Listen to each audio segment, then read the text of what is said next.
Hello YouTube, Triumph Guy here today, and I am going to show you how to fit the new wipers on your Seat Ibiza, and this is really easy. So let's get to it. So you've got two sizes, you've got a small one and a long one, so just make sure you pick up the correct sizes first. Then what you're going to do is you push that in and you just pull it out like that. It's easy as that. Repeat the process on the other side. The new ones may not have the right adapter on, but these ones come with different adapters, so we're just going to put the correct adapter on here. So all you do is you push this in, and that opens that up, and you put a little flathead through here, and at both sides, and it just pops off.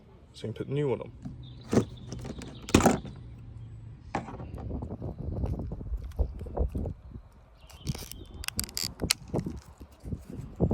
New one on, just put it on, slide it in.